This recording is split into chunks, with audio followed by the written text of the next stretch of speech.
Baik, Assalamualaikum warahmatullahi wabarakatuh. Perkenalkan, nama saya Muhammad Fajid Syarif, NIM 1847241035.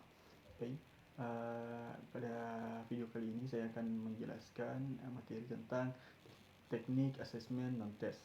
Nah, uh, teknik pengambilan sampel pada umumnya hanya hasil belajar siswa dari proses berpikir atau kognitif saja. Nah, sedangkan untuk sikap atau afektif dan keterampilan atau psikomotorik diperlukan instrumen lain, yakni penilaian non-test.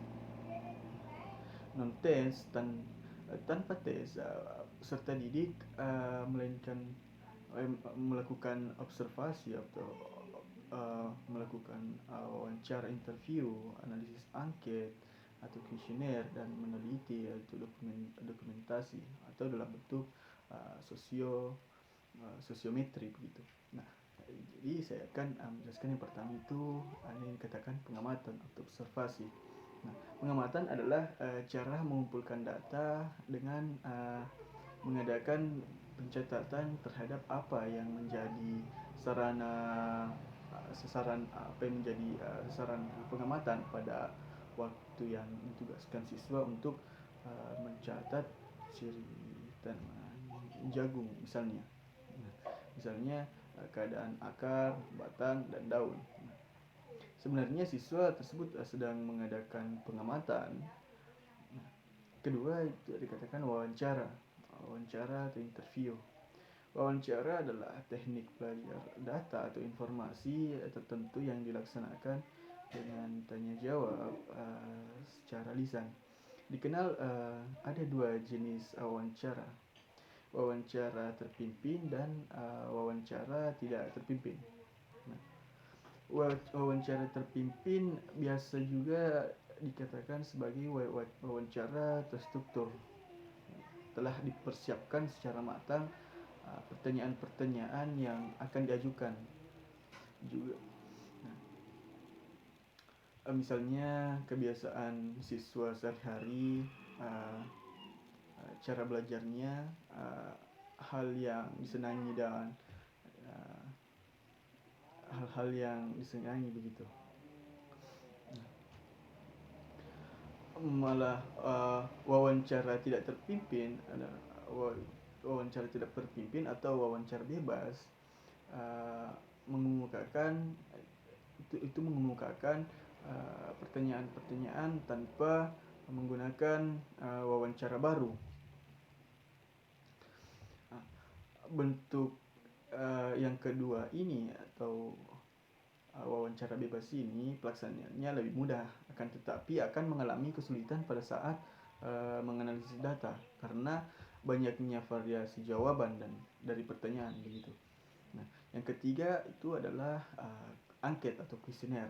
Nah, angket hampir sama dengan wawancara terstruktur, hanya saja angket tidak perlu saling berhadapan atau tatap muka. Nah, penilaian guru dengan antara yang menampung atau siswa, penilai siswa begitu. Meskipun tanpa izin langsung, penggunaan angket lebih praktis, memberikan tenaga dan waktu. Hanya saja angket itu perlu disusun sebaik mungkin agar dapat menjaring semua informasi atau data yang diperlukan, karena pertanyaan dan jawaban tidak dapat diulangi begitu. Bentuknya dapat berupa jawaban ya atau tidak, seperti itu. Nah, bisa juga dalam bentuk pilihan ganda atau bentuk skala sikap. Nah, skala sikap yang paling dikenal itu adalah skala Likert yang berisi pertanyaan rentang jawaban tertentu, misalnya dari selalu sampai dikatakan tidak pernah, dan sangat setuju sampai sangat tidak setuju begitu. Nah, selanjutnya poin keempat itu adalah dokumentasi. Evaluasi mengenai kemajuan perkembangan atau belajar peserta didik dapat dilengkapi atau diperkaya dengan cara melakukan pemeriksaan terhadap dokumentasi yang tersedia.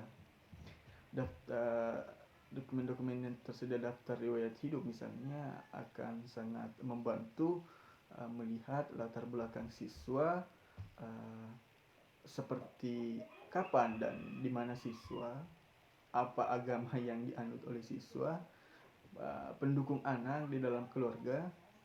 Nah, sejak diterima jadi siswa, dari mana sekolahnya atau asalnya, apakah ia pernah tinggal kelas atau tidak, apakah ia pernah meraih kejuaraan sebagai siswa yang berprestasi atau tidak. Nah, adapun uh, biasa juga ada siswa yang memiliki keterampilan tertentu dan lalu pernah mendapatkan penghargaan seperti itu. Nah, uh, dari segi kesehatan juga dapat ditampilkan di sini, itu apakah siswa menderita penyakit-penyakit serius atau pernah diderita sebelumnya lalu membutuhkan penanganan di rumah sakit atau tidak begitu. Selain itu dokumen juga memuat informasi tentang keadaan orang tua seperti jenjang pendidikan orang tuanya, tempat tanggal lahirnya, agama dari orang tuanya, apa pekerjaan pokok dari orang tua. Begitu pula dengan kondisi sosial dari siswa, seperti kondisi bangunan rumahnya, daerah pemukiman di sekitarnya, apakah lingkungan kumuh, dan bagaimana ruang lingkup permainannya seperti itu, apakah ada permainan lingkungan bebas seperti itu. Nah, mungkin itu saja materi yang sempat saya bawakan. Lebih dan kurangnya mohon dimaafkan. Wabillahi taufiq wal hidayah. Wassalamualaikum warahmatullahi wabarakatuh.